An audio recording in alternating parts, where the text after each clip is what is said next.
Bonjour à tous bien-aimés, bienvenue sur cette chaîne. Et aujourd'hui, j'ai le plaisir de recevoir mon cher époux. Bienvenue dans cette émission. Bienvenue ma chérie. Aujourd'hui, on va parler de la foi qu'il faut manifester quand on passe par une situation administrative compliquée. La raison pour laquelle je fais cette petite interview, c'est que plusieurs personnes m'ont écrit. Je vais d'ailleurs lire rapidement la demande qu'une bien-aimée m'a formulée par WhatsApp. Parce qu'il avait fait mention, une fois quand il prêchait à l'église, d'une situation qu'il a traversée. Voilà, une situation d'OQTF. Alors, en France, l'OQTF, c'est l'obligation de quitter le territoire français. Et c'est une mesure administrative délivrée par la préfecture et qui a pour but d'expulser la personne du territoire. Et en général, vraiment, quand on reçoit ce genre de documents, on est traumatisé. Les gens qui reçoivent ce genre de documents se retrouvent traumatisés, en dépression et tout. Et il y a une bien-aimée donc, qui m'a écrit récemment, elle me demandait, mais alors, est-ce que c'est vrai ce que j'entends dire qu'il est passé par là? Parce que par la grâce de Dieu, le Seigneur vraiment avait conduit toutes choses. Non seulement le Seigneur n'a pas permis qu'il soit expulsé du territoire, mais il a été avec lui. Et en lui permettant de faire un beau parcours académique. Et ce qui fait que vraiment, quand on voit le témoignage final, on ne peut juste dire que gloire à Dieu. Et c'est un témoignage qui peut encourager plusieurs personnes qui sont dans la même situation. D'accord? Donc, je voudrais que tu nous partages cette expérience que tu as vécue et comment tu as fait pour t'en sortir. Parce que quand on regarde cette situation compliquée où tu étais il y a quelques années et ce que le Seigneur a fait aujourd'hui, c'est quand même étonnant, c'est incroyable.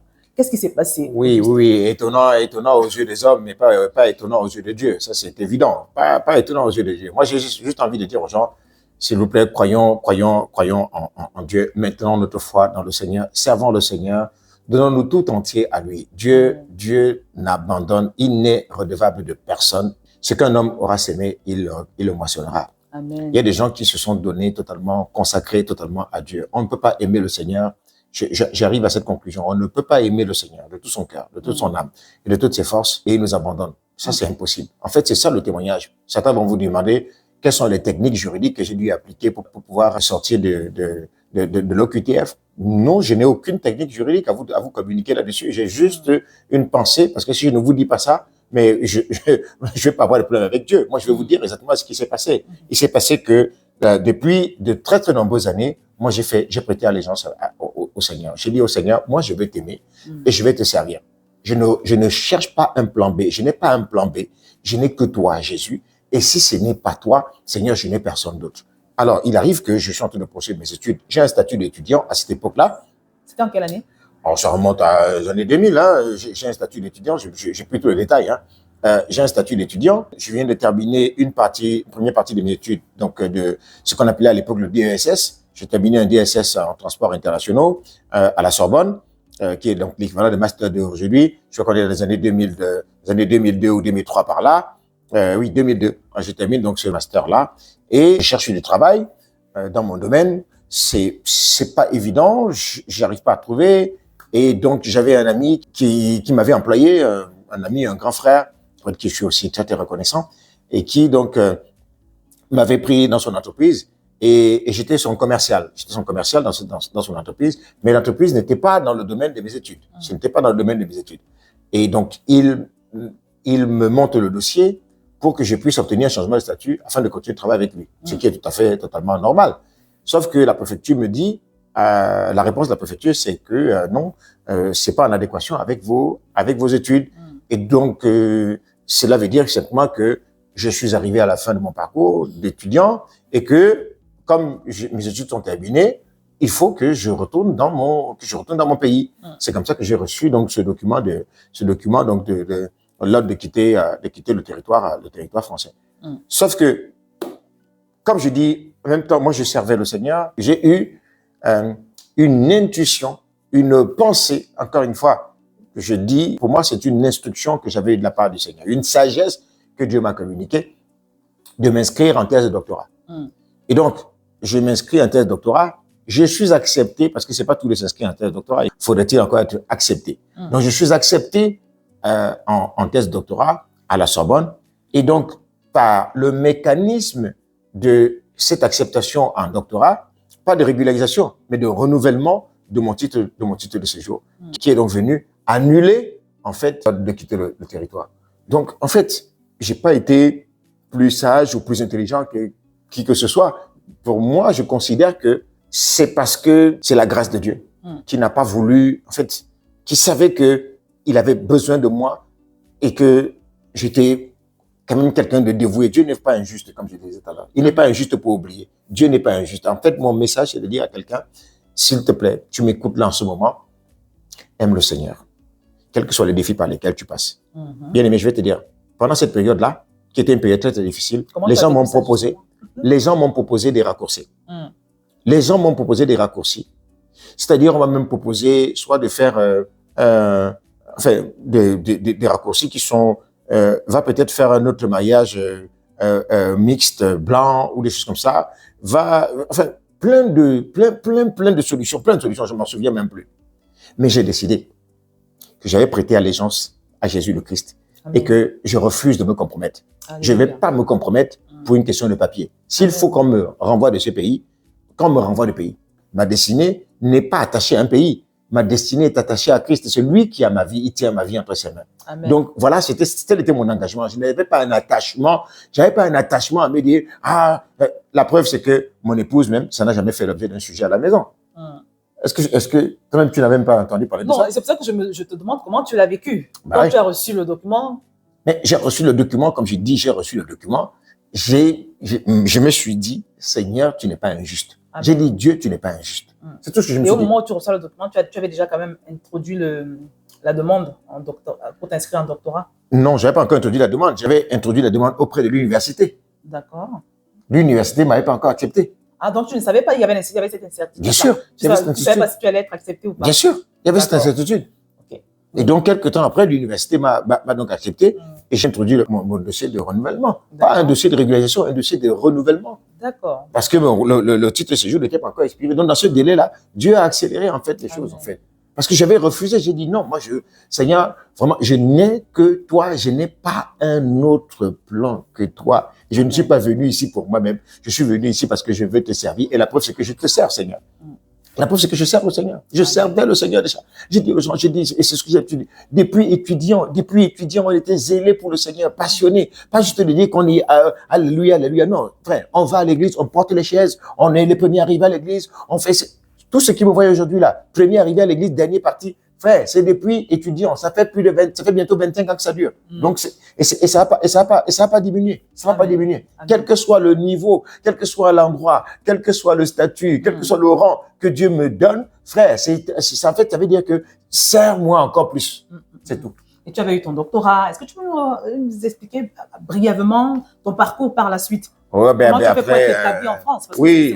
Donc, après, j'ai poursuivi mes études de doctorat. Et pendant que j'étais en train de poursuivre le doctorat, j'ai eu la possibilité de faire un contrat CIFRE, en fait, qui était un contrat, une sorte de bourse que l'État français donnait aux étudiants qui pouvaient trouver une entreprise. Donc, la condition était de trouver une entreprise dans laquelle vous pourriez faire votre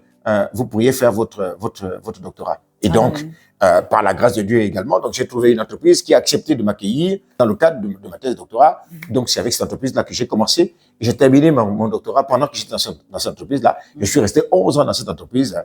Et c'est dans cette entreprise-là que j'ai commencé comme chargé d'études, puisque je suis arrivé avec ma thèse de CIFRE. Et quand je sortais de cette entreprise, au bout de 11 ans et demi, j'étais parmi les dirigeants et j'étais associé au capital de l'entreprise. Amen. Voilà, donc on avait gravi les échelons, c'est pour ça que je dis, donc suivez mon parcours là, suivez Provoque ton futur, j'enseigne les clés que j'ai apprises là-bas pour pouvoir... Oui, pour Provoque ton futur, c'est une plateforme en fait qu'il a mise sur pied suite à... Parce qu'il a, comme vous pouvez le constater, il a eu un parcours pas évident du tout.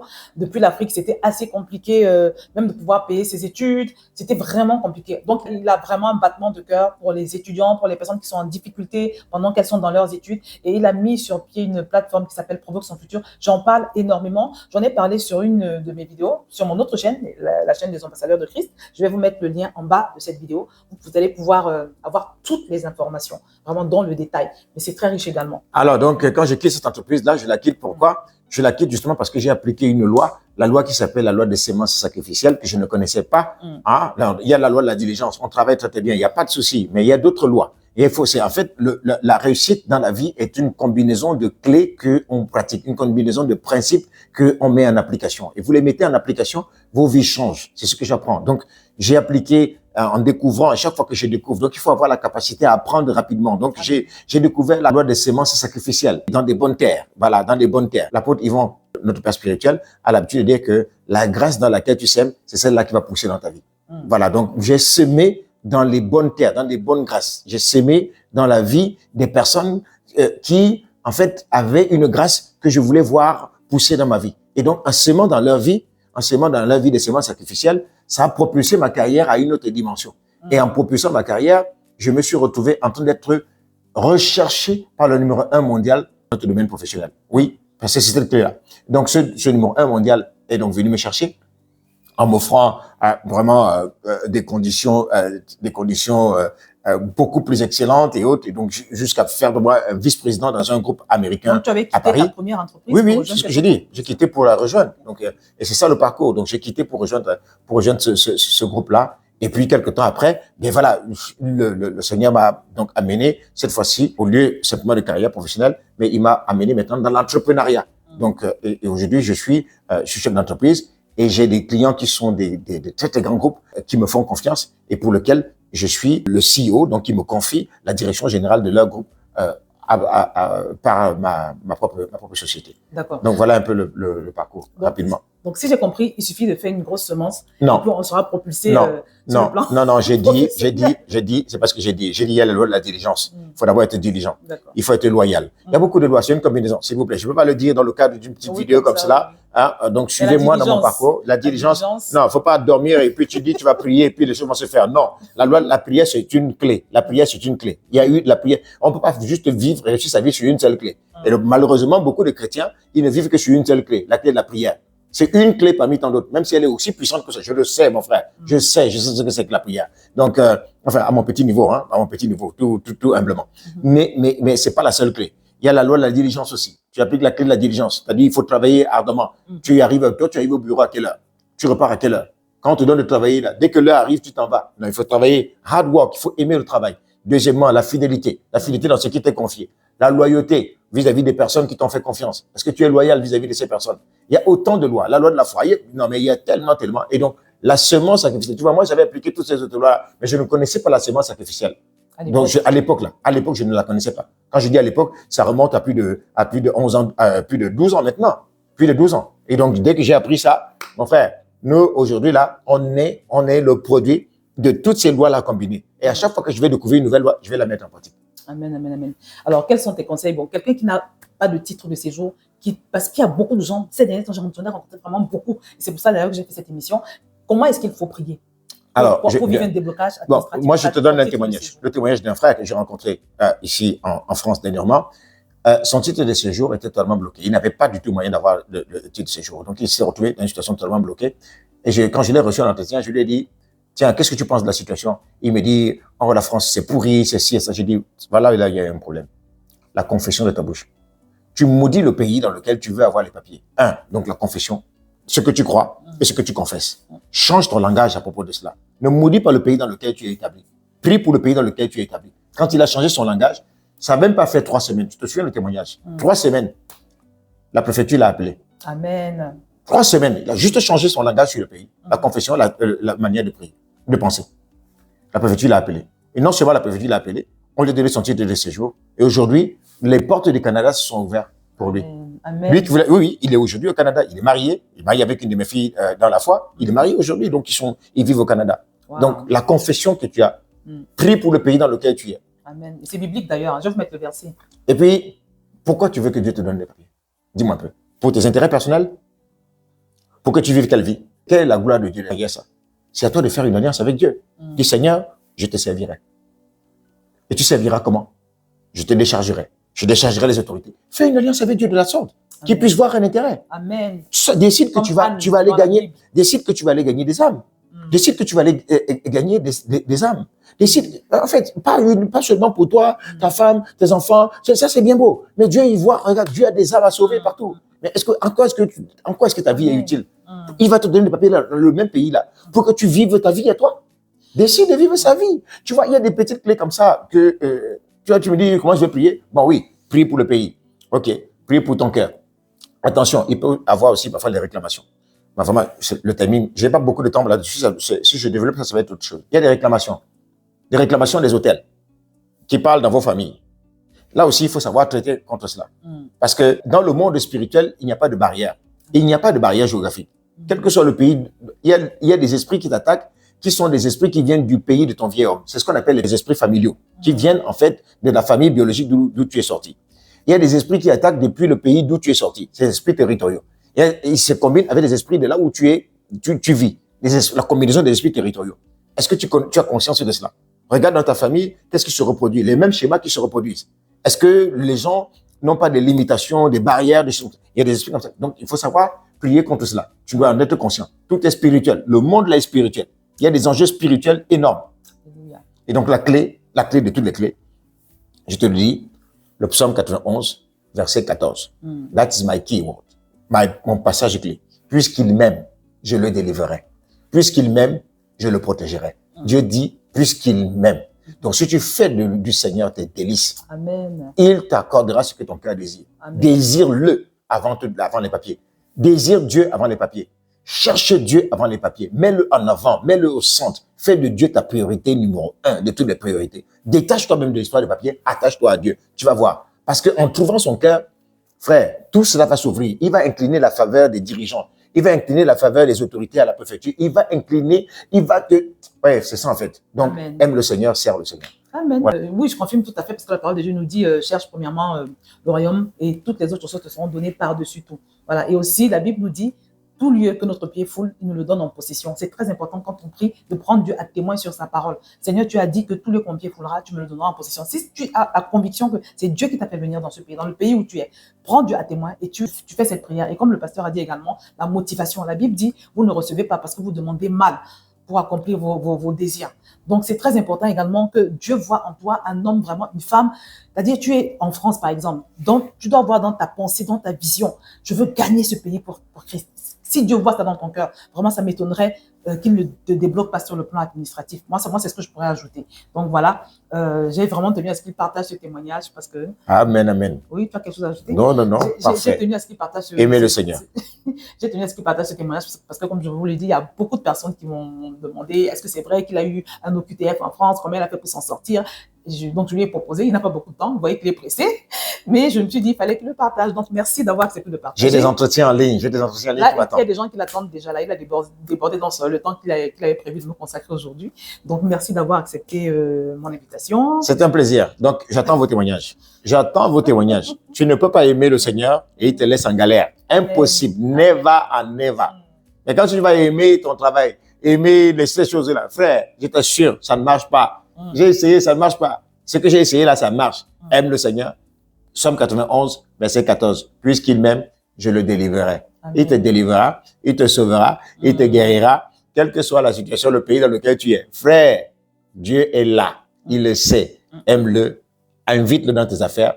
Quand il rentre dans tes affaires, ta situation est obligée de changer. Elle est obligée de changer. Amen. Même les esprits méchants, la sorcellerie, tout ça, ils sont obligés de partir. Quand Dieu entre, les ténèbres sont obligées de fuir. Amen. Et je vois les ténèbres s'enfuir dans ta vie au nom de Jésus. Amen, amen. Alors, amen. Je vous encourage vivement à vous inscrire sur ces plateformes Provoque ton futur et l'école de guérison. D'accord, vous allez avoir plus de clés encore. D'accord, il fait des sessions de live. Il a beaucoup d'enseignements et c'est complètement offert. Donc, si tu veux aller plus loin dans les clés qu'il a partagées aujourd'hui, n'hésite pas à t'inscrire. D'accord, je vais mettre toutes les informations en bas de cette vidéo.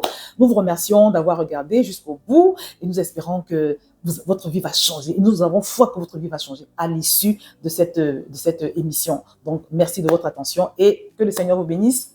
Peace.